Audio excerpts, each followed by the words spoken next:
Good morning दोस्तों। आज एक बहुत ही इम्पोर्टेंट टॉपिक है नर्सिंग फाउंडेशन का इनेमा एडमिनिस्ट्रेशंस। बहुत बहुत रिपीट होते हैं यहाँ से क्वेश्चंस। तो आज हम डिस्कस करेंगे थ्योरी क्लास क्योंकि बिना थ्योरी के कुछ भी संभव नहीं है, कुछ भी पॉसिबल नहीं है। थ्योरी पहले आना चाहिए, अच्छे से थ्योरी आना चाहिए। तो आपको यहाँ पर कंप्लीट थ्योरी क्लास मिलेगी एनिमा एडमिनिस्ट्रेशन पे। तो मैं स्टार्ट करता हूँ डेफिनेशन से, ठीक है। तो आपको दोनों बीएससी नर्सिंग में जो कर रहे हैं उनके लिए भी है और जो नॉट सेट के लिए कर रहे हैं उनके लिए भी होगा, ठीक है। तो enema is the installation of a solution. Enema में क्या इंसर्ट करते हैं? सॉल्यूशन इंसर्ट करते हैं कहाँ पे? इनटू द रेक्टम पार्ट के अंदर कुछ हम सॉल्यूशन बनाते हैं, उसको इंसर्ट करते हैं, या कोलोन, ठीक है। किसके थ्रू द एनस के थ्रू। क्यों करते हैं? टू क्लींस द, किसको क्लीन करना है?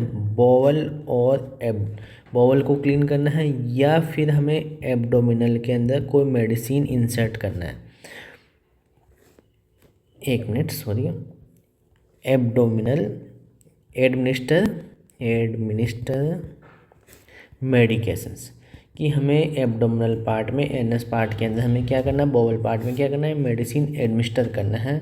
तो उसके लिए हम क्या यूज करते हैं? एनिमा यूज करते हैं। तो एनिमा एक इंस्टिलेशंस होता है जिसमें सॉल्यूशन इंसर्ट किया जाता है रेक्टम और कोलोन, किसके थ्रू? एनएस के थ्रू, क्योंकि हमें या तो क्लीन करना है या हमें मेडिसिन एडमिनिस्टर करना है, ठीक है। अब हम बात करते हैं मैकेनिज्म कि ये वर्क कैसे करता है एनिमा, ठीक है। मैकेनिज्म ऑफ एक्शंस, इसका वर्क कैसे है, ठीक है। एनिमा जब हम फ्लूइड इंसर्ट करते हैं ये क्या करेगा? स्टिमुलेट करेगा, किसको? पेरास्टाल्सिस मूवमेंट को स्टिमुलेट करता है, ठीक है। क्या करेगा? ये जो हमारा पेरास्टाल्सिस होता है उसको क्या करेगा? स्टिमुलेट करेगा। किसके थ्रू स्टिमुलेट करेगा? स्टिमुलेटेड बाय, ये इम्पोर्टेंट है, यहीं से हमें समझ में आता है कि एनिमा काम कैसे करता है, ठीक है।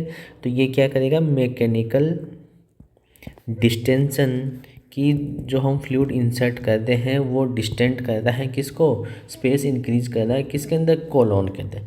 जब स्पेस इंक्रीज हो जाएगा तो ये क्या करेगा? स्टिमुलेट करेगा, ठीक है।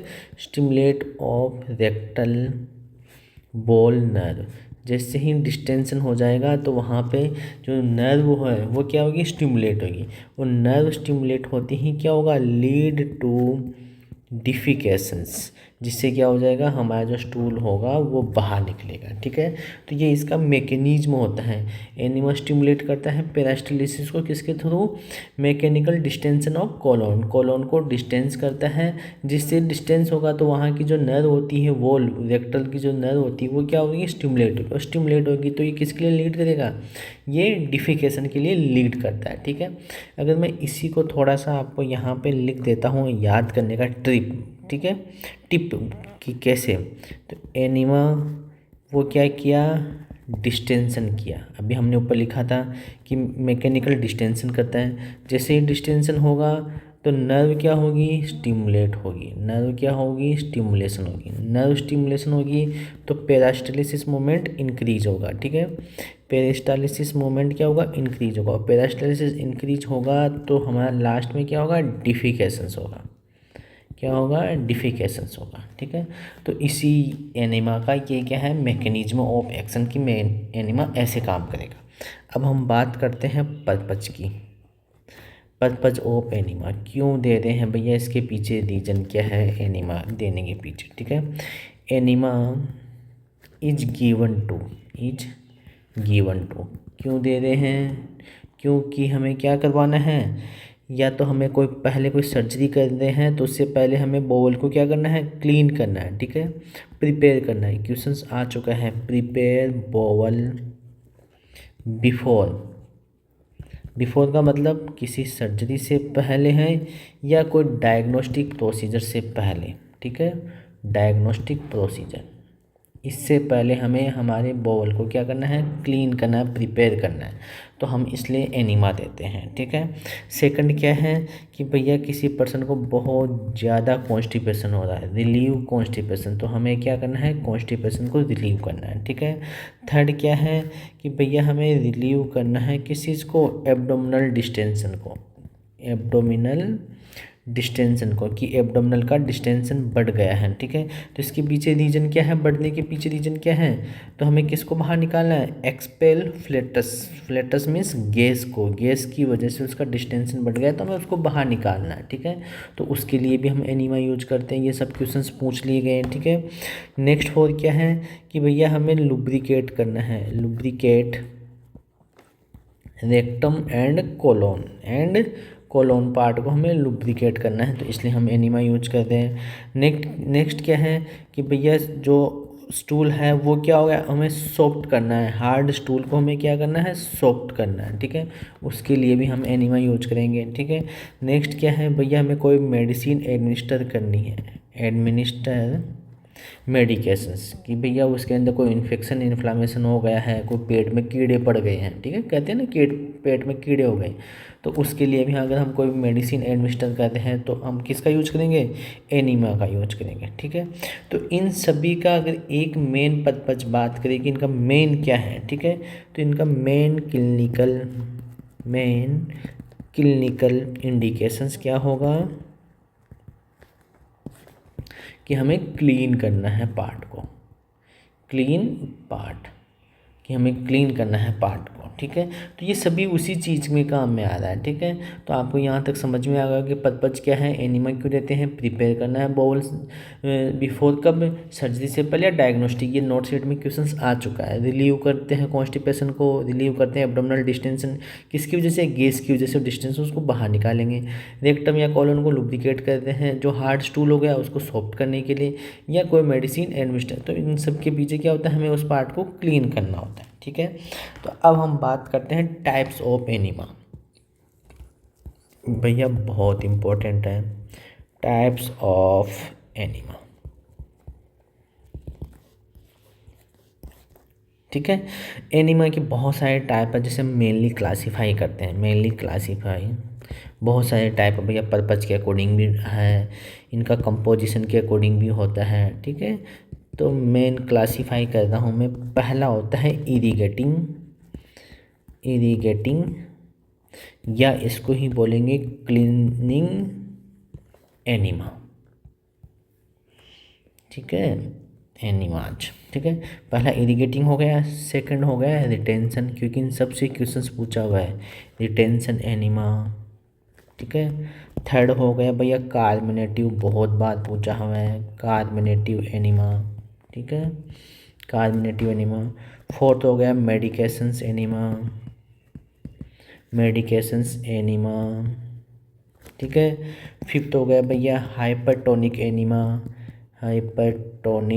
एनिमा। इन सब के बारे में हम अभी 1 बाय 1 डिस्कस करेंगे। ठीक है।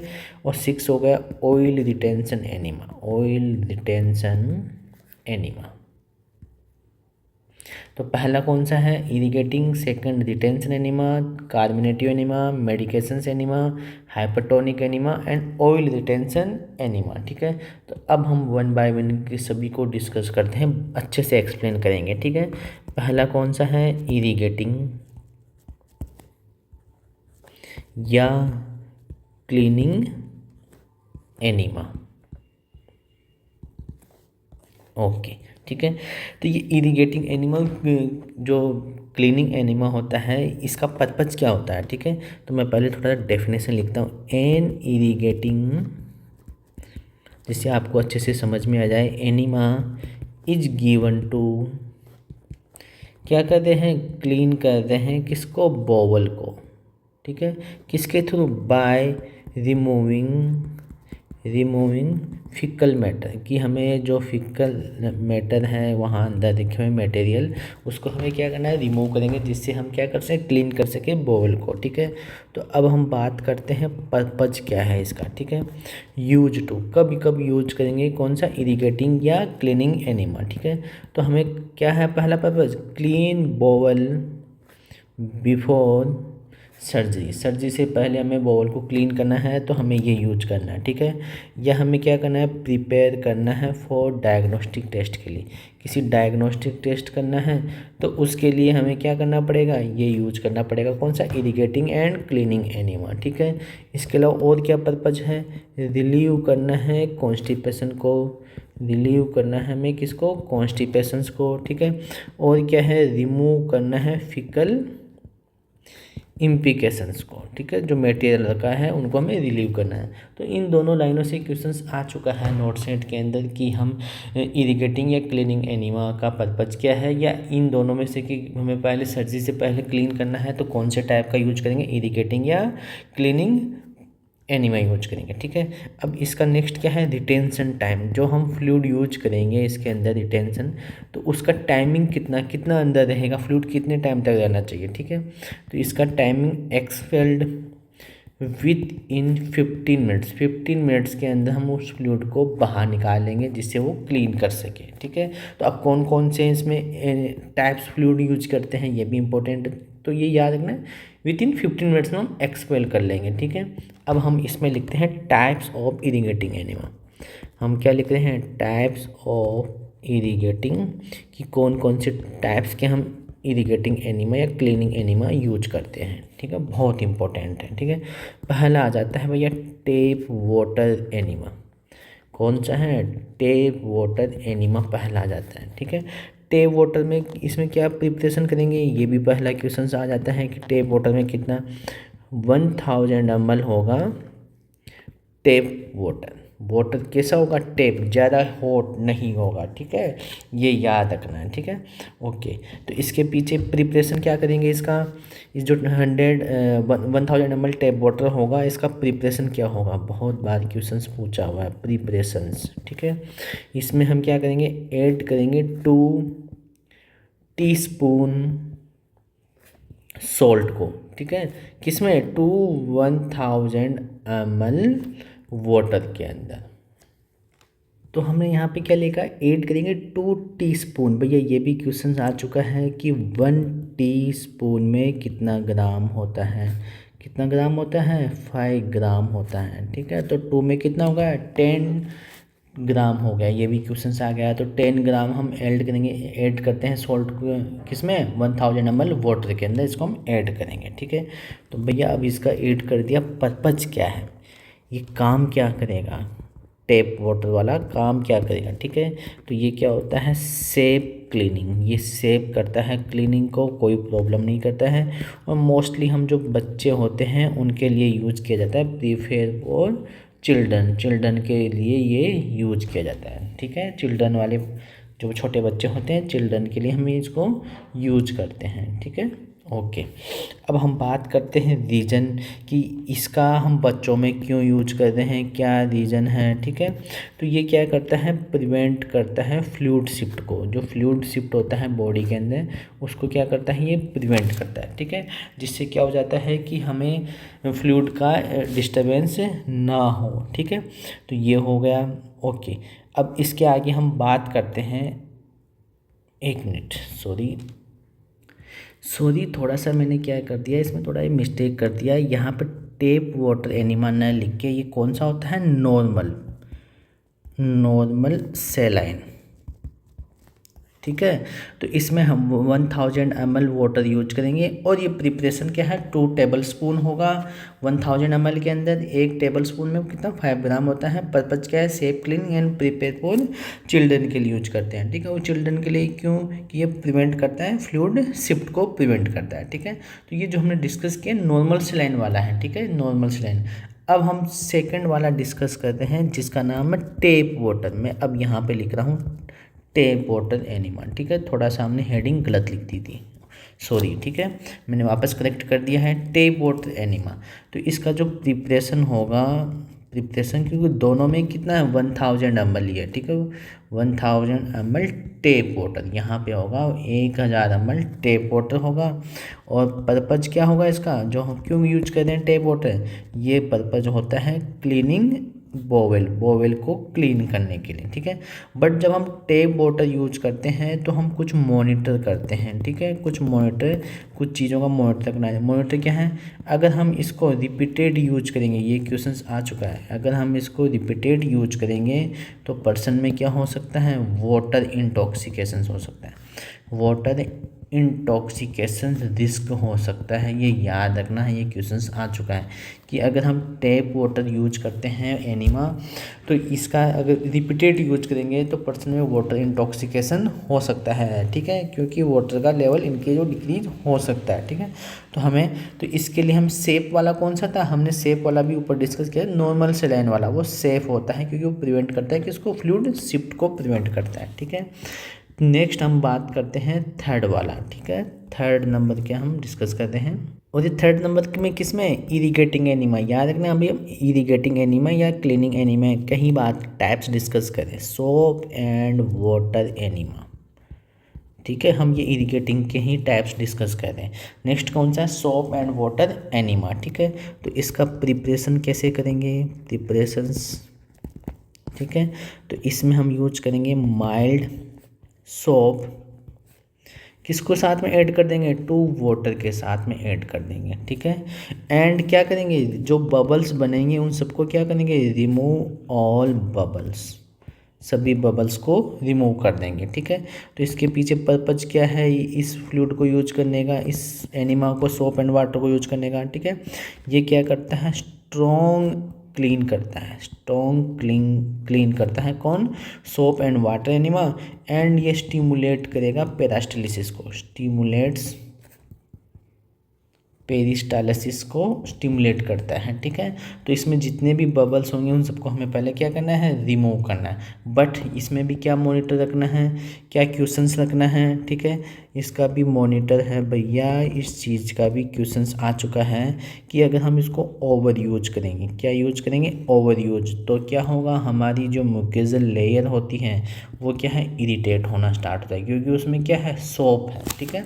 तो हमें इस चीज़ का ध्यान रखना है कि भाई हम ज़्यादा सोप को, इस एनिमा को यूज ना करें। अगर ओवर यूज करेंगे तो हमारी म्यूकोजल में क्या होगा, इरिटेशन होना स्टार्ट हो जाएगा, ठीक है। ओके, नेक्स्ट अब हम टाइप में चलते हैं हमारा इरिगेटिंग या क्लीनिंग एनिमा का, हैरिस फ्लस एनिमा, बहुत इंपॉर्टेंट भैया, क्वेश्चंस पूछा जाएगा इससे, ठीक है। हैरिस फ्लस एनिमा क्या होता है, ठीक है। तो भैया हैरिस फ्लस को ऑल्सो नॉन एज, इसका नाम भी पता है, रिटर्न फ्लो एनिमा, इसका नाम क्या है, रिटर्न फ्लो एनिमा, ठीक है, या कॉलोनिक इरिगेशंस, या कॉलोनिक इरिगेशंस, इसका दूसरा नाम है किसका, हैरिस फ्लस एनिमा का, ठीक है। तो भैया इसको ऐसा डिज़ाइन किया गया है कि ये क्या कर सके, इसको ऊपर नीचे कर सके, ठीक है। तो पहले मैं ये बताता हूँ प्रिपरेशंस कैसे करते हैं, ठीक है। पहले प्रिपरेशन 1000 ml टेप वाटर होगा, क्या होगा इसमें, 1000 ml टेप वाटर होगा, किसके अंदर, हैरिस फ्लस एनिमा के अंदर, ठीक है। अब इस टेप वाटर को हमें क्या करना है, रिपीट करना है, रिपीटेड इंक्रीज और डिक्राइजिंग एंड लोअरिंग ऑफ कंटेनर, जो हमारा कंटेनर होगा जिसमें फ्लूइड होगा, ठीक है, उसको हमें क्या करना है, इंक्रीज और डिक्रीज करते रहना। इंक्रीज और डिक्रीज का मतलब क्या है कि भैया उसको पहले उसकी बॉडी से ऊपर लेके जाना है, फिर जैसे फ्लूइड इंसर्ट होने के बाद में उसको कहाँ, नीचे के लेके आना है, उसकी बॉडी से नीचे, उसके जो बेड फ्रेम है, पेशेंट का जो हिप है उससे नीचे लेके आना है। उससे नीचे लेके क्यों आना है, क्योंकि भैया गैस निकलेगी, गैस को ही तो निकालना है, फ्लूइड और गैस क्या होगा, बैक फ्लो होगा कंटेनर के अंदर, ठीक है। तो इसलिए हम इसको क्या बोलते हैं, flow, return flow enema, return ऊपर नीचे करते हैं, राइजिंग और लोअरिंग करते हैं कंटेनर को, ठीक है। तो इसको हम प्रिपरेशन ऐसे करेंगे। पर्पज क्या है हैरिस फ्लस एनिमा का, ठीक है, पर्पज की बात करते हैं, ये रिलीव करता है, रिलीव एब्डोमिनल गैस को, ठीक है, एंड ये रिड्यूस करेगा डिस्टेंशन को, जिससे क्या होगा, रिड्यूस डिस्टेंस। तो समझ में आ गया, जैसे ये पेशेंट का बेड है, ठीक है, यहाँ पे पेशेंट लेटा हुआ है, पहले हम क्या करेंगे, जैसे एनिमा का हमने कंटेनर यहाँ पे, ठीक है, उसको हमने इंसर्ट कर रखा है, ठीक है। तो पहले फ्लूइड चला गया, लगभग 100 to 200 ml फ्लूइड चला गया, ठीक है। जैसे ही फ्लूइड जाएगा, अब इस कंटेनर को कहाँ लेके आना है, लोअर साइड में, lower of the container, body से नीचे की साइड में इस कंटेनर को इधर लेके आए। तो जैसे ही नीचे आएगा तो क्या होगा, जो गैस और फ्लूइड वापस कहाँ जाएंगे, इस बोतल में आ जाएंगे, तो गैस निकल जाएगी। तो ये रिलीव करता है एब्डोमिनल गैस को, इसलिए हम इसको बोलते हैं रिटर्न फ्लो एनिमा भी कहते हैं, ठीक है। तो ये टेक्निक्स क्या यूज की जाती है, नोट लिख लेता हूँ मैं, दिस टेक्निक्स, क्वेश्चंस पूछा हुआ भैया हेरिस से, अलाउ गैस रिमूव, गैस को रिमूव करने के लिए हैरिस फ्लो फ्लस एनिमा यूज किया जाता है, ठीक है। तो ये हमने 4 डिस्कस किए थे, किसके अंदर, हमने इरिगेटिंग वाले एनिमा में हमने चारों डिस्कस किए थे, इरिगेटिंग या क्लीनिंग एनिमा। पहला नॉर्मल सेलाइन एनिमा, जिसमें 1000 ml वाटर यूज करते हैं, जिसमें क्या है 2 टीस्पून होगा, तो मतलब 10 ग्राम होगा साल्ट, और किसमें 1000 ml के, ठीक है। सेकंड टेप वाटर हो गया, अगर लगातार यूज करेंगे तो वाटर इंटॉक्सिकेशन हो सकता है। सोप या वाटर को भी हम लगातार यूज करेंगे तो ये हमारी म्यूकोसल को इरिटेट कर सकती है। और हैरिस फ्लड क्या काम करता है भैया, इसको return flow means increase decrease करते हैं, जिससे गैस रिमूव हो सके, ठीक है। ओके, अब हम चलते हैं सेकेंड टाइप पे। पहला इरिगेटिंग था, सेकेंड हमारा रिटेंशन। रिटेंशन एनिमा बहुत इंपॉर्टेंट है, बहुत बार क्वेश्चंस आ चुका है, ठीक है। रिटेंशन एनिमा, रिटेंशन एनिमा क्या होता है, इसमें हम फ्लूइड को कुछ टाइम के लिए हम रिटेन करते हैं। तो मैं लिख देता हूँ, a retention enema is given to retain solution in bowel, bowel के अंदर सॉल्यूशन को हमें रिटेन करना है, क्यों, फॉर ए स्पेसिफिक टाइम, एक टाइम होगा, अभी हम आगे डिस्कस करेंगे, स्पेसिफिक टाइम के लिए फ्लूइड को हम रिटेन करते हैं, ठीक है। तो भैया रिटेंशन टाइम कितना है, रिटेंशन टाइम कितना होगा, ठीक है, क्या होगा, 30 मिनट टू 1 आवर के लिए, 30 मिनट से 1 आवर के लिए, ठीक है। तो भैया इसका पर्पज़ क्या है, क्यों रिटेन करते हैं, ठीक है, क्यों यूज करते हैं, यूज टू, किसको भैया, हमें हमारी लुब्रिकेट करना है, किसको, बोवेल को लुब्रिकेट करना है, तो हमें पहले क्या रिटेंशन करना पड़ेगा, हमें हमारे स्टूल को क्या करना है, सॉफ्ट करना है, तो हमें रिटेंशन करना पड़ेगा, ठीक है। और क्या हो सकता है, हमें कोई मेडिसिन एडमिनिस्टर करनी है, तो मेडिसिन का इफेक्ट तो आना चाहिए ना, कब आएगा इफेक्ट, जब वो रिटेंशन देगी तभी तो इफेक्ट आएगा। तो हमें एडमिनिस्टर मेडिकेशन करने के लिए, एंड हमें क्या करना है, डिस्ट्रॉय करना है, किसको, पैरास्टलिसिस को, पैरासाइट को, किसको, पैरासाइट्स को हमें डिस्ट्रॉय करना है। तो उसके लिए भी हमें क्या चाहिए, रिटेंशन चाहिए, ठीक है। तो अब हम बात करते हैं types of retention, types of retention enema. ये क्वेश्चंस आ चुका है पर्पस से लेके, ठीक है। टाइप ऑफ रिटेंशन एनिमाज, ठीक है। पहला टाइप होता है इसमें ऑयल रिटेंशन एनिमा, कौन सा है, ऑयल रिटेंशन एनिमा।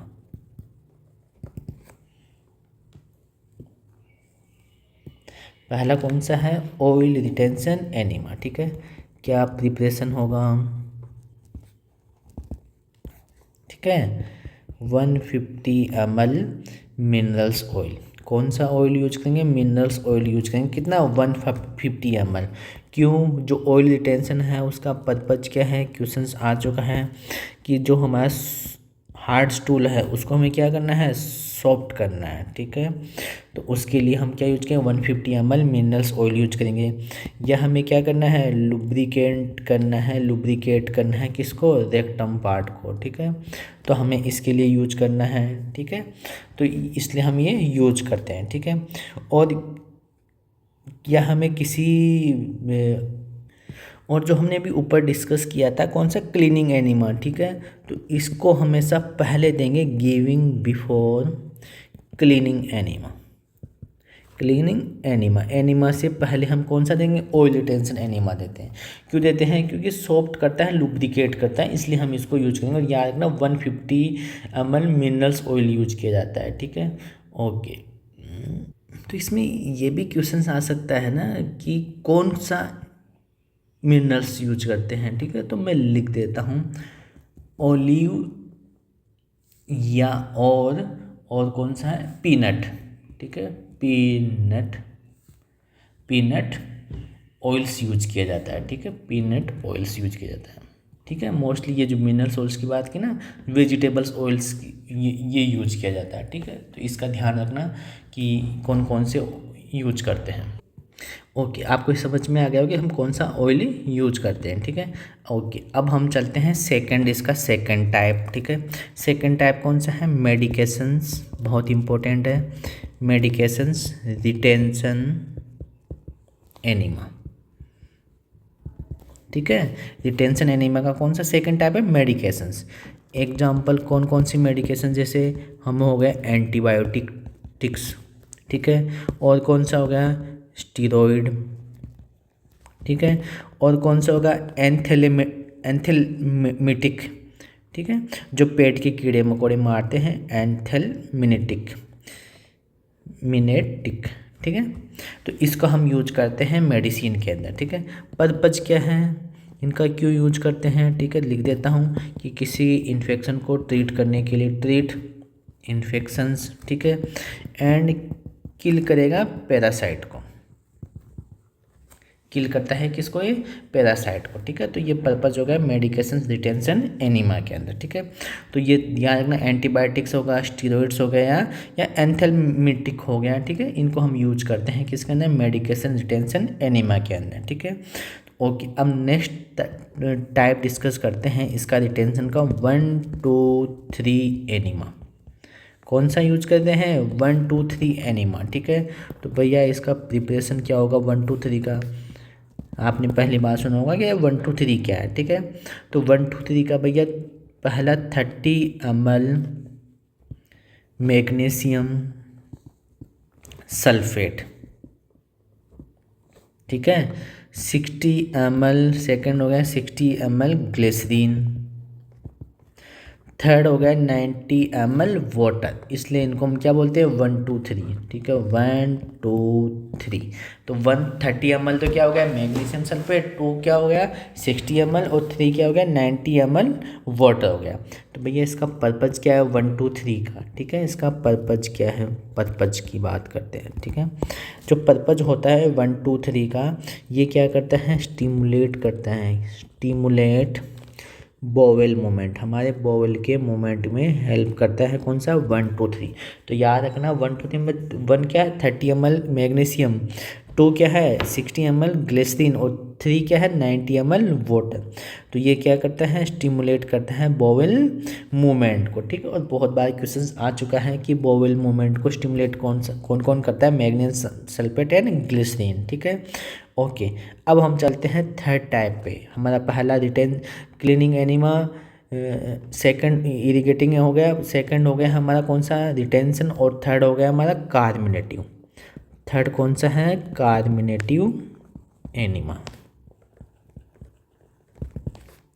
कौन सा है कार्मिनेटिव। अब बहुत बार क्वेश्चन आ चुका है, a carminative enema is use to, किसके लिए यूज करेंगे, रिलीव गैस के लिए, गैस को रिमूव करने के लिए, गैस एंड एब्डोमिनल डिस्टेंशन में जो होता है उसको रिलीव करने के लिए हम कौन सा यूज करते हैं, कार्मिनेटिव एनीमा यूज करते हैं, ठीक है। याद रखना बहुत बार क्वेश्चन आ चुका है। पर्पज, ठीक है, यूज टू किस में यूज करेंगे भैया, प्रमोट करेंगे, किस चीज़ को प्रमोट करेंगे कि गैस बाहर निकल जाए, एक्सप्लेशन ऑफ फ्लैटस, इसको हम क्या बोलते हैं, गैस को फ्लैटस कहते हैं, ठीक है। एंड हमें क्या करना है, रिलीव करना है एब्डोमिनल ब्लोटिंग को, जो ब्लोटिंग होता है गैस की वजह से उसको हमें क्या करना है, रिलीव करना है, ठीक है। तो इसका कॉमन एग्जाम्पल कौन सा है, इसमें कौन सा यूज करते हैं, कार्मिनेटिव में, ठीक है। तो मैं बोलूँगा MgW सॉल्यूशन। अब आप बोलोगे भैया ये MgW सॉल्यूशन आ क्या गया, भैया आजकल ऐसे ही क्वेश्चन आते हैं MgW, ठीक है। तो मैं चलो इसका कंटेंट भी बता देता हूँ कि MgW सॉल्यूशन किससे मिलकर बना हुआ है। एम का हो गया भैया मैग्नीशियम सल्फेट, क्या हो गया मैग्नीशियम सल्फेट, जी का होगा ग्लिसरीन, ठीक है, और डब्ल्यू का हो गया वाटर सॉल्यूशन। जो हमने 1 2 3 सॉल्यूशन कहा था वही क्या है, MgW सॉल्यूशन है, magnesium sulphate, glycerine and water है, ठीक है।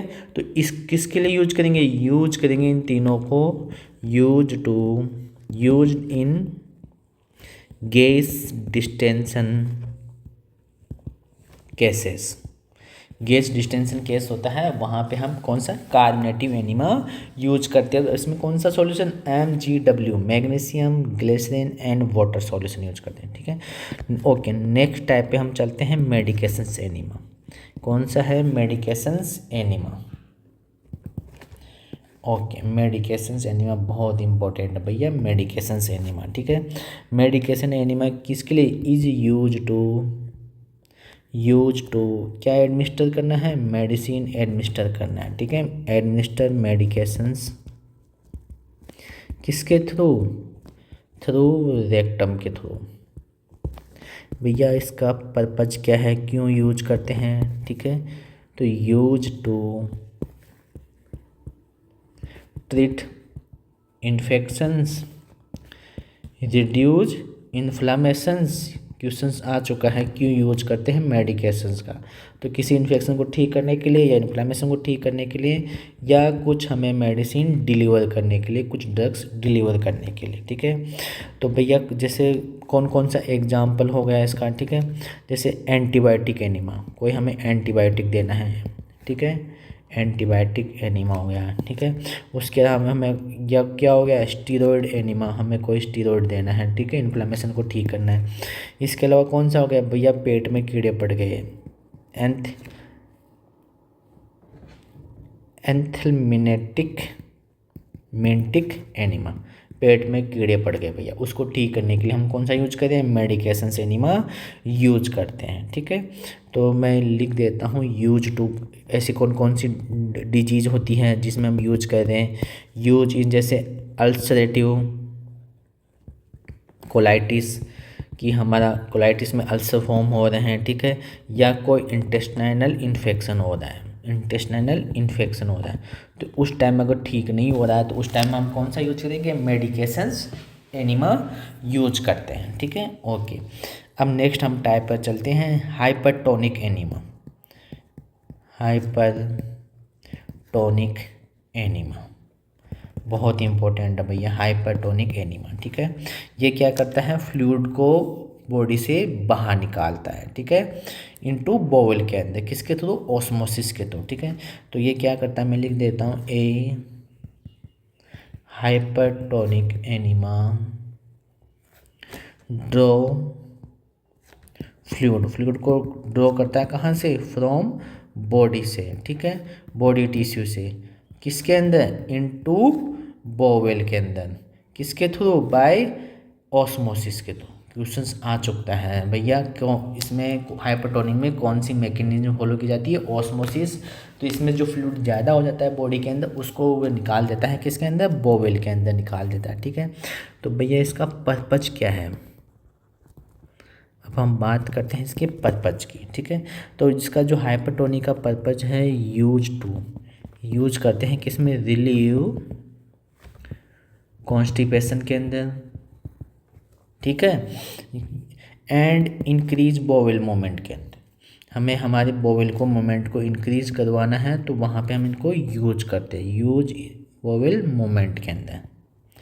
जैसे एग्जांपल क्या है, सोडियम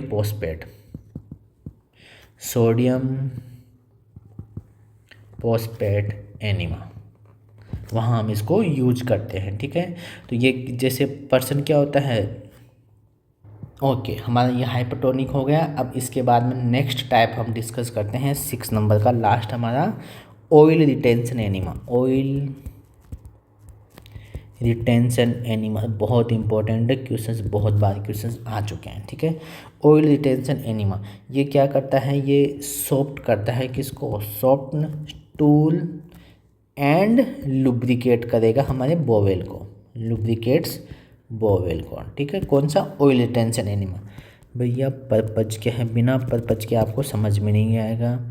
यूज टू किस में यूज करेंगे, किसी को ट्रीट करना है, ट्रीट किसको, फीकल इम्प्लिकेशंस को, कि भैया फीकल क्या हो गया है, अंदर चिपक गया है, बाहर ही नहीं आ रहा है, ठीक है। तो उस टाइम हम सॉफ्ट करने के लिए, लुब्रिकेट करने के लिए कौन सा, ऑयल रिटेंशन, ठीक है। एंड प्रिवेंट करना है रेक्टल ट्रॉमा, कि भैया स्टूल ज़्यादा हार्ड हो रहा है, वो रेक्टल को क्या कर सकता है, डैमेज कर सकता है, तो उस टाइम हम यूज करेंगे कौन सा, ऑयल रिटेंशन एनिमा, ठीक है। तो भैया इसका रिटेंशन टाइम क्या है, रिटेंशन टाइम क्वेश्चंस आ चुका है कि कम से कम एट लिस्ट कितना, 30 मिनट। तो भैया एटलीस्ट कितना, 30 मिनट्स तक हमें कम से कम रिटेंशन टाइम होना चाहिए, ठीक है। तो इसमें जैसे क्या करेंगे, जब हम इसको यूज करते हैं ना, मोस्टली हम इसको एक कंडीशन के बाद में यूज करते हैं, ऑफन फॉलो बाय, कि किसी एक एनिमा के बाद में हम ये यूज करते हैं। तो वो कौन सा एनिमा हो गया, जो हमारा सॉप वाटर एनिमा है, उसके 1 घंटे बाद में, एनिमा आफ्टर 1 आवर, ठीक है। तो हम इसको यूज करेंगे, ठीक है। तो ये याद रखना। अब इसके अलावा कुछ और एडिशनल क्लासिफिकेशन होता है, मैं वो भी बता देता हूँ, क्वेश्चंस आ जाए कभी, ठीक है। एडिशनल क्लासिफिकेशंस, ये भी हमने जो क्लासिफिकेशन डिस्कस कर गए, इसके अलावा भी क्लासिफिकेशन होता है। किस एडिशनल का मतलब क्या होगा, बाय वॉल्यूम के थ्रू, किसके थ्रू, कि वॉल्यूम के थ्रू, ठीक है। जैसे पहला हो गया large volume, large volume enema, ठीक है। तो ऐसे भी क्वेश्चन आ सकता है कि वॉल्यूम जिसका कितना 500 से 1000 ml तक होगा, तो उसको लार्ज वॉल्यूम एनिमा कहेंगे। और उनका पर्पज क्या होगा, इनका पर्पज होगा क्लीनिंग बोवेल को, ठीक है, क्लीनिंग को, बोवेल को क्लीन करना, ठीक है। ये हो गया। फिर सेकंड आता है small volume, small volume enema, ठीक है। स्मॉल वॉल्यूम एनिमा में कितना होगा कि भैया 150 ml से 250 ml, ये क्वेश्चंस आ चुके हैं नोट सेट के अंदर, ठीक है। तो पर्पज कितना होगा, इसका पर्पज क्या है कि भैया स्मॉल है तो हमें क्या चाहिए, रिटेंशन चाहिए, एंड मेडिकेशन को डिलीवर करने के लिए, मेडिकेशंस डिलीवरी के लिए, ठीक है। तो इसके लिए हम कौन सा यूज करें, स्मॉल वॉल्यूम। और इसमें वॉल्यूम कितना होगा, वॉल्यूम होगा भैया 150 से 250। वो जो 500 से 1000 होगा, उनका काम क्या होगा, क्लीन करने के लिए यूज करेगा। ये भी क्वेश्चंस आ चुके हैं, ठीक है। ओके, अब नेक्स्ट हम बात करते हैं कॉन्ट्रा इंडिकेशंस की, बहुत इंपॉर्टेंट है contraindications, contraindications of enema, कि भैया एनिमा किस कंडीशन में नहीं देंगे।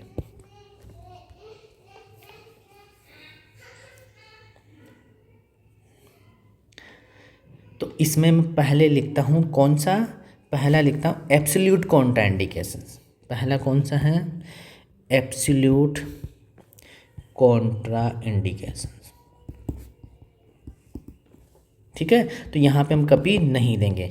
तो पहला होगा जैसे रिसेंट कोलोन सर्जरी हुई हो या रेक्टल सर्जरी हो, भाई रिसेंट कोई सर्जरी हुई है जो कोलोन या रेक्टल सर्जरी हुई, ठीक है। तो इस टाइम पे हम नहीं देंगे। वैसे रिसेंट कोलोन या रेक्टल सर्जरी में क्यों नहीं देते हैं, क्योंकि भैया यहाँ पर टिश्यू पहले से क्या है, वीक है, tissue are weak and healing process पे, इसलिए हम नहीं देंगे।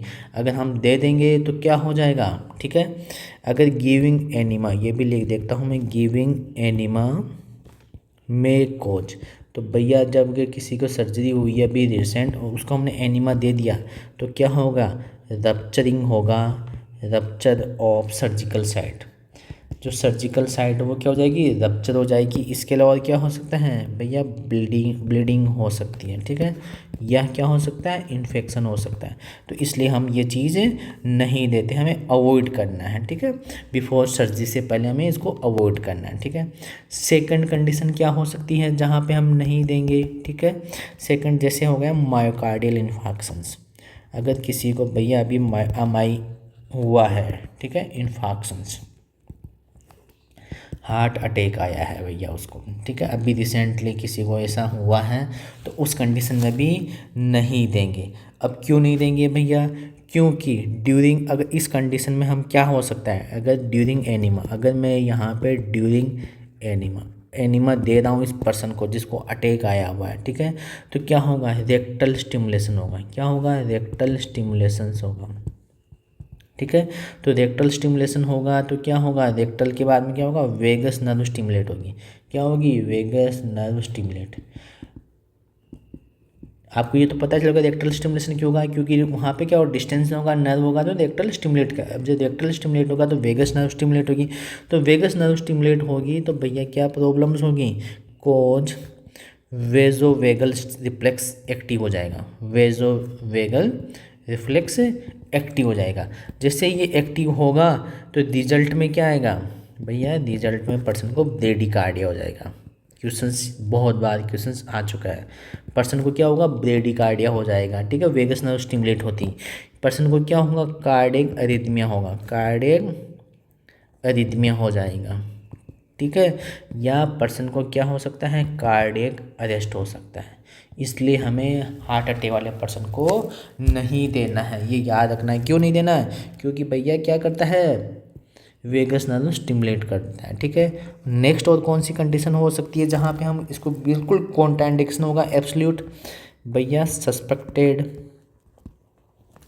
अपेंडिसाइटिस। अगर भैया अपेंडिसाइटिस है पर्सन को तो उस कंडीशन में भी नहीं देंगे। क्योंकि क्यों नहीं देंगे, क्योंकि भैया अपेंडिक्स तो क्या होता है, इन्फ्लामेशंस होता है उसके, अपेंडिक्स इज इन्फ्लेड होती हैं, ठीक है। तो जब इन्फ्लामेशन है तो अगर हम उसको एनीमा दे देंगे, एनीमा में अगर एनीमा दे दिया तो क्या होगा, इंक्रीज प्रेशर होगा इनसाइड इंटेस्टाइन में इंक्रीज प्रेशर हो जाएगा, जिससे क्या हो जाएगा, रप्चर ऑफ अपेंडिक्स, और अपेंडिक्स रप्चर हो गई। और जब भैया अपेंडिक्स रप्चर होती है तो ये क्या है, डेंजर कंडीशन होती है। ये क्या लीड करेगी, जैसे अपेंडिक्स रप्चर होगी तो ये पेरिटोनाइटिस करेगी, ठीक है। ये लाइफ थ्रेटनिंग कंडीशन होती है पेरिटोनाइटिस, ठीक है। लिख देता हूँ, बहुत बार क्वेश्चंस आ चुका है, लाइफ थ्रेटनिंग कंडीशन में हमारी इन्फ्लामेशन हो जाएगा पेरिटोनाइटिस में, ठीक है। तो भैया इसका थोड़ा सा, जैसे अपेंडिक्स की हमें कैसे पता चलेगा कि भैया अपेंडिक्स के क्या क्या साइन हो सकते, तो मैं नोट लगा के यहाँ पे लिख देता हूँ, आपको ये भी पता चल जाए अपेंडिक्स के कौन कौन से साइन होते हैं।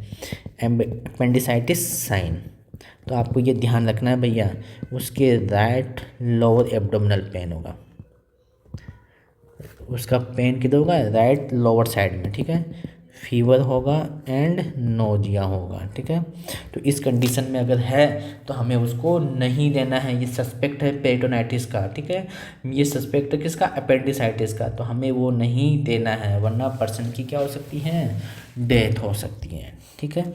और नेक्स्ट कौन सा हो सकता है कि जिसमें हम बिल्कुल एब्सोल्यूट कॉन्ट्राइंडिकेशन होगा। नेक्स्ट कॉज होता है कि अननोन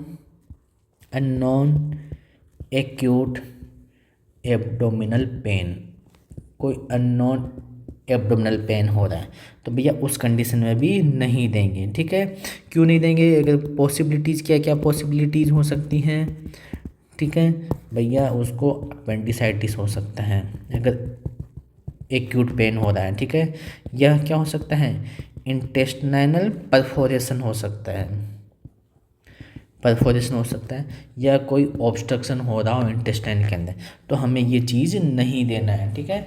देंगे तो क्या होगा भैया, रप्चर हो सकता है, ठीक है। कोज अगर हमने एनीमा दे दिया एनीमा में, तो एनीमा क्या करेगा, रप्चर करेगा और डेंजर कंडीशन हो सकती है, तो इसलिए हमें इनको क्या करना है, अवॉइड करना है, ठीक है।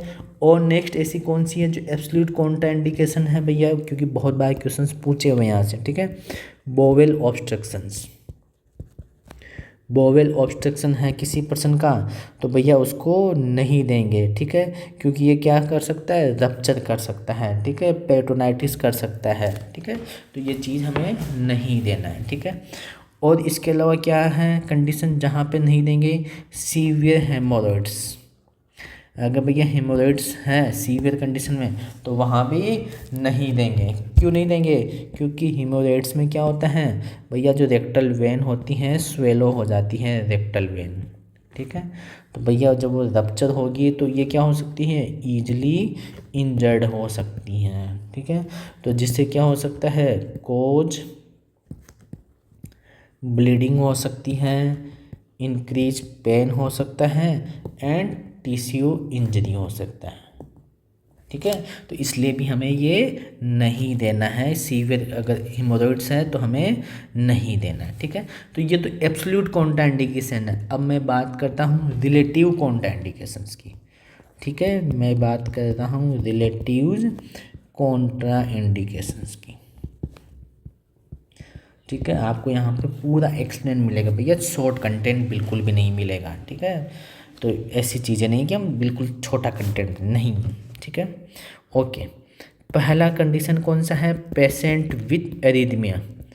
ये हमारा क्या है, एब्सोल्यूट रिलेटिव कॉन्ट्राइंडिकेशंस।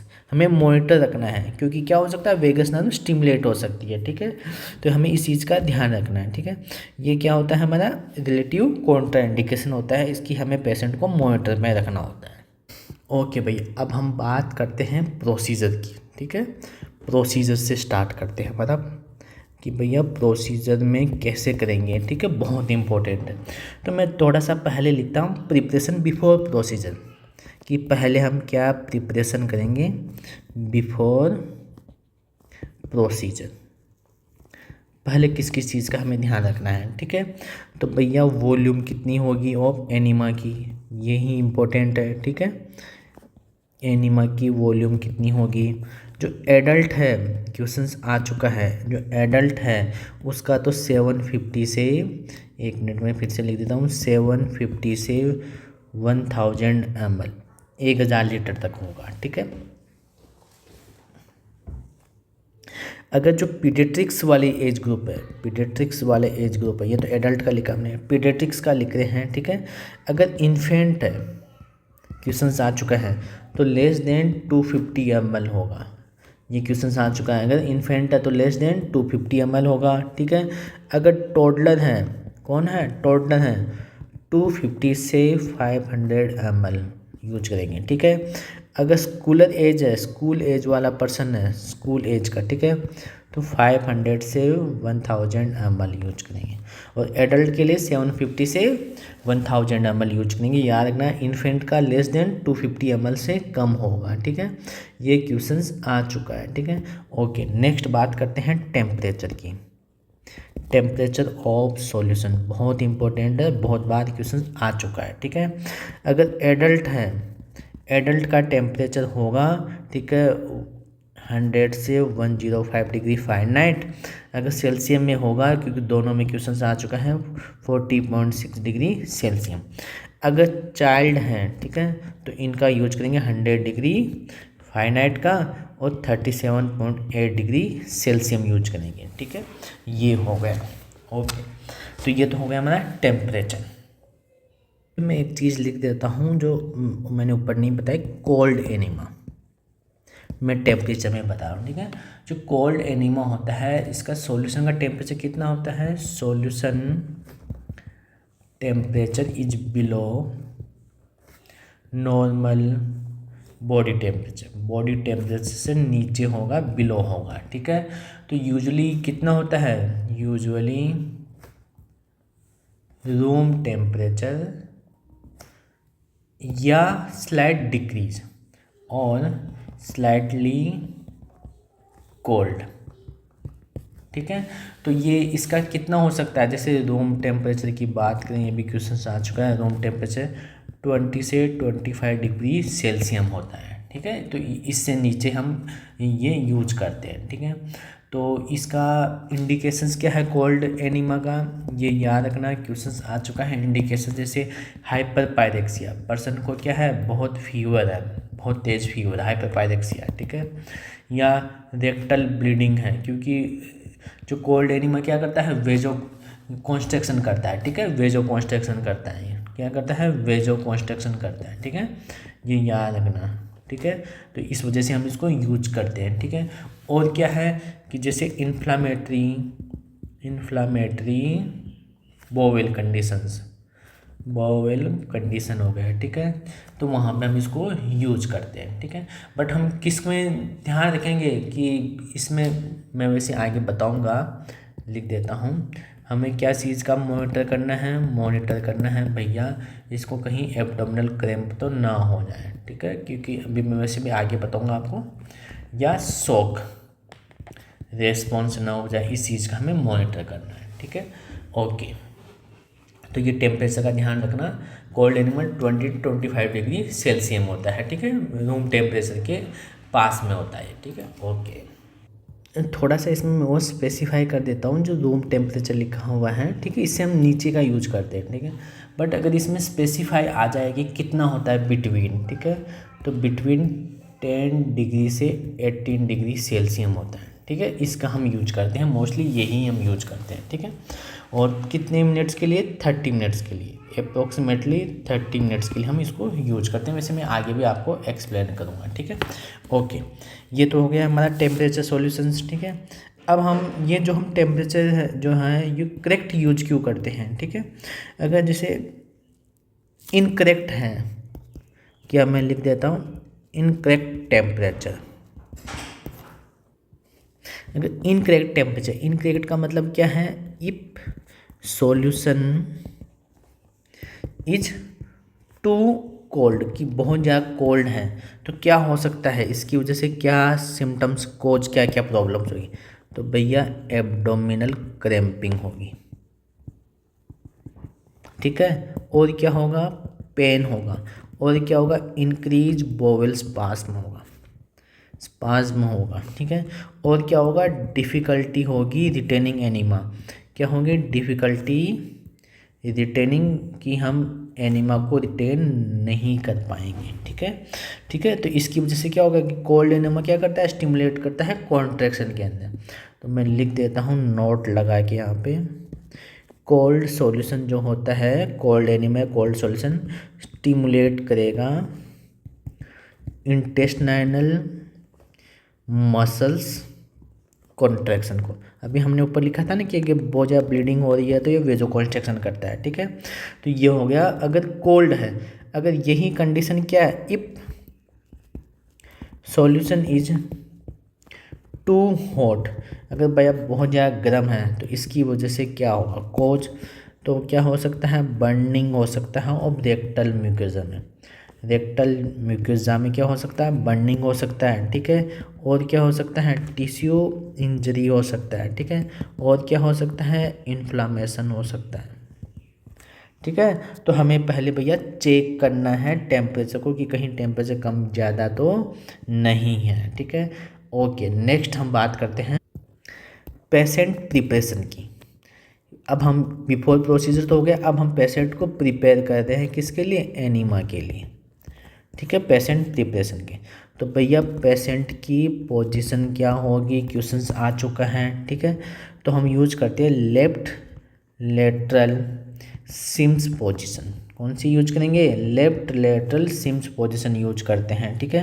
क्यों यूज करते हैं, क्योंकि ये पोजीशन अलाउ करती है किसको, ठीक है, allow solutions to flow into descending colon कहना है, ठीक है। किसकी साइड में, डिसेंडिंग कॉलोन की साइड में ये फ्लो करता है हमारे फ्लूइड को, ठीक है। जिससे क्योंकि हमारी कर्व क्या होती है, इसी शेप में होती है, ठीक है। तो इसके अलावा कौन सी यूज कर सकते हैं, लेफ्ट लेटरल के अलावा अल्टरनेट कौन सी यूज कर सकते हैं, अल्टरनेटिव। अगर हम ये यूज नहीं कर पाए तो अल्टरनेटिव कौन सी हो सकती है, अल्टरनेटिव हो सकती हैं सुपाइन पोजिशन हो सकती हैं, और कौन सी हो सकती है, राइट लेटरल पोजिशन हो सकती है, ठीक है। बट लेफ्ट साइड पॉसिबल नहीं होती हैं, ठीक है। अगर लेफ्ट साइड पॉसिबल नहीं है तो, लेफ्ट लेटरल पोजीशन नहीं है तो हम ये यूज करते हैं, ठीक है। कौन सी सुपाइन और राइट लेटरल पोजीशन भी यूज कर सकते हैं, ठीक है। ओके, अब हम बात करते हैं प्रोसीजर कि, अब हम बात कर रहे हैं किसकी, प्रोसीजर ऑफ एनिमा एडमिनिस्ट्रेशन की। अब हम एनिमा एडमिनिस्टर कर रहे हैं तो उसका प्रोसीजर क्या होगा, ठीक है। तो भैया पहले तो सबसे पहले अगर स्टेप बाय स्टेप में समझा देता हूँ, स्टेप बाय स्टेप, ठीक है। पहली स्टेप की बात कर रहा हूँ तो पोजीशन दे देंगे, तो भैया पोजीशन पेशेंट की पता चल गया होगा आपको, लेफ्ट लेटरल सिम्स पोजीशन देंगे, ठीक है। ओके, सेकंड स्टेप में क्या होगा, लुब्रिकेट करेंगे किसको, हमारे ट्यूब को, लुब्रिकेट ट्यूब को, ठीक है। और भैया किस साइड से करते हैं, किस साइड में, हम डिस्टल साइड से, ये भी याद रखना है, लुब्रिकेट करेंगे किसको, डिस्टल ट्यूब को, distal tip of rectal tube, of rectal tube, distal side से, ठीक है। तो कितना करेंगे, 5 से 7.5 सेंटीमीटर ऑफ डिस्टल ट्यूब, ये याद रखना क्वेश्चंस आ चुका है। 5 से 7.5 सेंटीमीटर ऑफ डिस्टल ट्यूब को हम क्या करते हैं, क्यों करते हैं, इसके पीछे पर्पज क्या है, पर्पज की बात कर रहे हैं भैया, रिड्यूज हो सके, इरिटेशंस को, इरिटेट ना हो, एंड प्रिवेंट कर सके किसको, ट्रोमा को हम प्रिवेंट कर सके। और जो हम लुब्रिकेट करते हैं तो हमेशा भैया ऑलवेज यूज किसको, कौन से सॉल्यूशन को यूज करेंगे, वाटर सोल्यूबल यूज करेंगे, वाटर सोल्यूबल लुब्रिकेंट यूज करेंगे, कौन सा, वाटर सोल्यूबल लुब्रिकेंट करेंगे, ठीक है। फिर हम बात करते हैं थर्ड स्टेप में, अब भैया इंसर्ट कर रहे हैं रेक्टल ट्यूब को, रेक्टल ट्यूब को हम इंसर्ट कर रहे हैं, ठीक है। तो भैया इसमें लेंथ कितनी होगी, इंसर्ट करते हुए क्वेश्चंस आ चुका है, बहुत बार क्वेश्चंस रिपीट हो चुका है, ठीक है।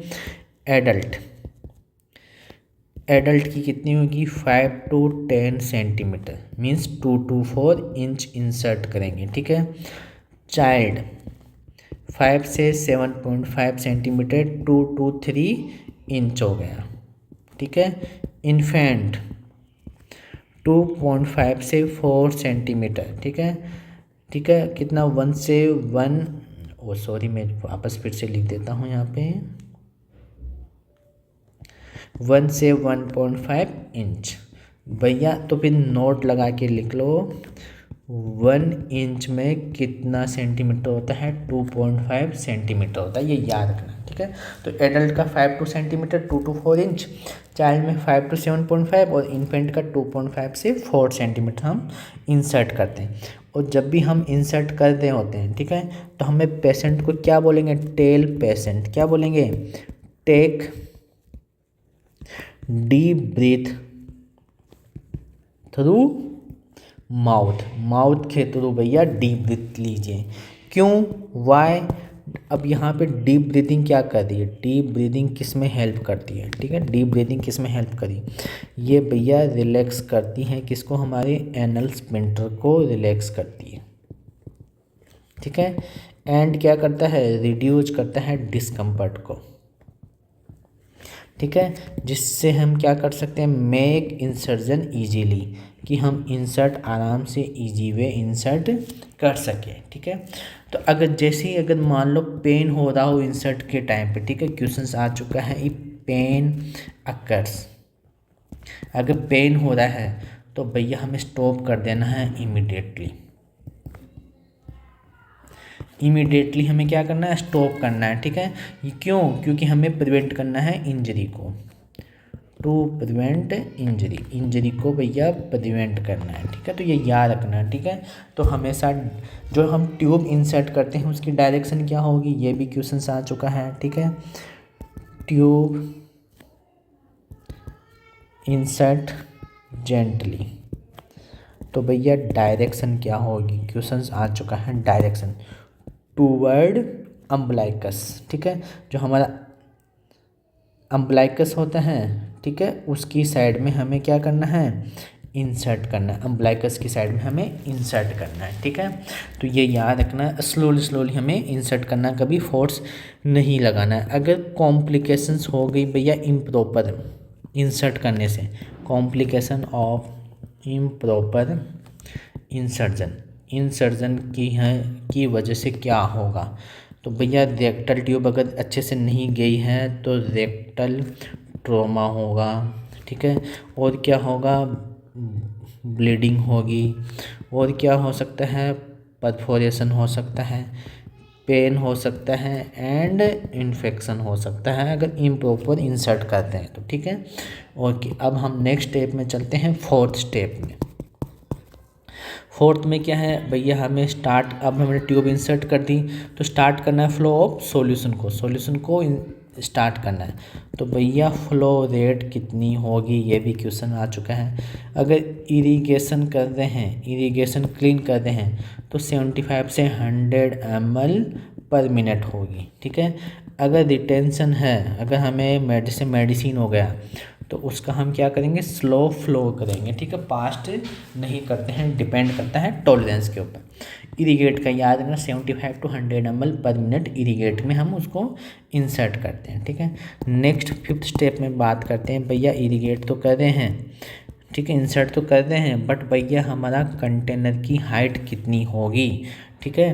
तो भैया जैसे हम बात करें एडल्ट की कितनी होगी, 18 इंच होगी हाइट कंटेनर की, ठीक है। चाइल्ड की कितनी होगी, 12 इंच, क्वेश्चंस आ चुका है सबका। एंड इन्फेंट की कितनी होगी, 6 to 8 इंच होगी हाइट। ये याद रखना, ये इतनी हाइट, और इससे ज़्यादा होगा तो क्या होगा भैया, रिस्क हो सकता है, बॉवल रप्चर हो सकता है, इससे ज़्यादा हमें इंसर्ट नहीं करना है, ठीक है। तो मैं लिख देता हूँ, अगर 2 हाई है, ठीक है, अगर 2 हाई है तो भैया क्या हो सकता है, रिस्क ऑफ बॉवल रप्चर होने का चांस बढ़ जाता है, ठीक है। ओके, नेक्स्ट हम बात करें 6 स्टेप्स की। 6 स्टेप में क्या है, ड्यूरिंग एडमिनिस्ट्रेशन। अब भैया हम एडमिनिस्ट्रेशन के टाइम पे क्या क्या चीज़ें फॉलो करेंगे, ड्यूरिंग एडमिनिस्ट्रेशन के टाइम हम क्या क्या चीज़ें करेंगे, ठीक है। तो इसके अगर पर्सन को डिस्कम्फर्ट हो रहा है, इफ अगर डिस्कम्फर्ट हो रहा है, ठीक है, तो भैया ये याद रखना, हम क्या कर देंगे, क्लैंप कर देंगे ट्यूब को, क्वेश्चंस आ चुका है, डिस्कम्फर्ट हो रहा है तो क्लैंप कर देंगे। एंड एनकरेज करेंगे किस चीज़ के लिए, डीप ब्रीदिंग के लिए एनकरेज करेंगे, डीप ब्रीदिंग के लिए हम क्या करेंगे, एनकरेज करेंगे, ठीक है। एंड रिज्यूम, धीरे धीरे स्लोली वापस रिज्यूम करेंगे, स्टार्ट करेंगे। इफ़ फ्लो, अगर फ्लो स्टॉप हो गया ड्यूरिंग इंसर्ट के टाइम पे, ठीक है, तो हम क्या करेंगे, रोटेट करेंगे कैथेटर को। अगर फ्लो बंद हो जाता है तो कैथेटर को रोटेट करेंगे एंड फ्लश करेंगे ट्यूब को, क्योंकि उसमें कुछ ऑब्स्ट्रक्शन आ जाता है, ठीक है। तो ये याद रखना, ड्यूरिंग हम इंसर्ट कर देते हैं। नेक्स्ट हम स्टेप्स की बात करते हैं, 7 स्टेप्स के, ठीक है। ये क्या है, कंप्लीट इंस्टिलेशन जब कंप्लीट हो जाएगा, हमें जितना फ्लूइड इंसर्ट करना है तो क्या करेंगे, स्टॉप, कब, बिफोर कंटेनर इम्पेटी। ये याद रखना, कंटेनर खाली होने से पहले हम क्या कर देंगे, स्टॉप कर देंगे। क्यों कर देंगे भैया, इसके पीछे रीज़न क्या है, ठीक है। हमें इसमें क्या नहीं जाने देना है, प्रिवेंट करना है एयर को, किसके अंदर, कंटेनर के अंदर, ठीक है। एयर कंटेनर के अंदर means air entry into bowel के अंदर नहीं जाना चाहिए, ठीक है। और सेकंड लास्ट स्टेप हमारी 8 नंबर की, रिटेंशन टाइम। भैया अब रिटेंशन टाइम भी तो हम लिख लेते हैं, वैसे मैंने ऊपर लिख लिया था, ठीक है, कि अगर मुझे कितने टाइम तक रखना है, इरिगेटिंग करना है, ओनली मुझे क्लीन करना है तो मिनिमम 15 मिनट्स रखूँगा मैं, ठीक है। अगर ऑयल रिटेंशन, क्वेश्चन आ चुका है कि ऑयल रिटेंशन मोर देन कितना होना चाहिए, 30 मिनट तो होना ही चाहिए, ठीक है। अगर मेडिकेशन दे रहा हूँ, मेडिकेटेड कर रहा हूँ मैं, ठीक है, तो 15 से 30 मिनट्स का हम इसको इंसर्ट रखेंगे, ठीक है। इन रिटेंशन क्या करता है, इफेक्टिवनेस को बढ़ाता है, ठीक है। ओके, और नेक्स्ट स्टेप हमारी कौन सी है, 9 नंबर की, जिसको हम बोलेंगे असिस्ट डिफिकेशंस। भैया अब क्या हो गया, डिफिकेशंस प्रोसेस स्टार्ट हो जाएगी, ठीक है। तो इसको हमें कैसे असिस्ट करना है, हम क्या करेंगे भैया, उसको हम क्या प्रोवाइड करेंगे, बेड पान प्रोवाइड करेंगे, बेड पान, सॉरी मैं फिर से लिख देता हूँ, ठीक है, ये हेल्प करेंगे। और पोस्ट प्रोसीजर हमें क्या करना है, अब मैं लिख देता हूँ, ये भी इम्पोर्टेंट है भैया, इतना कुछ पढ़ लिया तो ये भी पढ़ लेते हैं। पोस्ट प्रोसीजर केयर,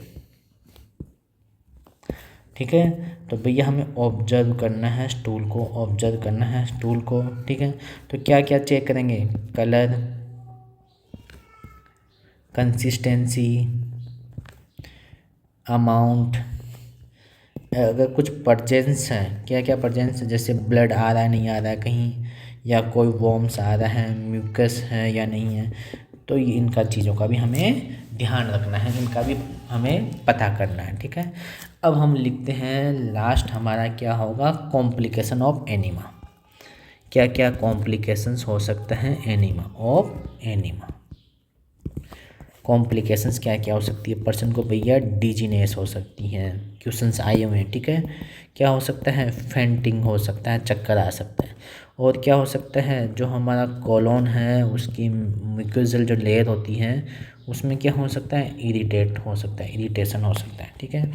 और क्या हो सकता है, हाइपोनेट्रीमिया हो सकता है, ठीक है। और क्या हो सकता है, हाइपोकेलीमिया हो सकता है, फ्लूइड डिस्टर्बेंस हो सकता है, ठीक है। और क्या हो सकता है, कार्डियक अरिथमिया हो सकता है, ठीक है। और क्या हो सकता है भैया, फ्लूइड ज़्यादा जाए तो हाइपरवोलीमिया हो सकता है, ठीक है। ये क्वेश्चंस आए हुए चुके, ठीक है। एंड और क्या हो सकता है, बोवेल परफोरेशन हो सकता है, परफोरेशंस। यहाँ तक कोई देख रहा है भैया कमेंट जरूर करना, इतनी कुछ मेहनत करने के बाद में कंटेंट मिलता है, ठीक है। तो ये ओके, तो ये अब हमारा कंप्लीट होता है क्या, एनिमा एडमिनिस्ट्रेशंस। तो यहाँ पे मैंने पूरी कोशिश की है, ठीक है। इसके 31 पेज हमने लिखे हैं, हमने 33 पेज बनाए थे इसके, तो वैसे पूरा हर चीज़ एक्सप्लेन कर दी है। अगर कोई यहाँ तक देख रहा हो तो प्लीज़ लाइक सब्सक्राइब करना, कमेंट जरूर करना। आपको कुछ और रीड करना है, कहीं समझ में नहीं आया तो आप हमें फिर से मैसेज करके ज़रूर बताना। Okay, thank you. फिर से एक नए टॉपिक के साथ मिलेंगे। Thank you.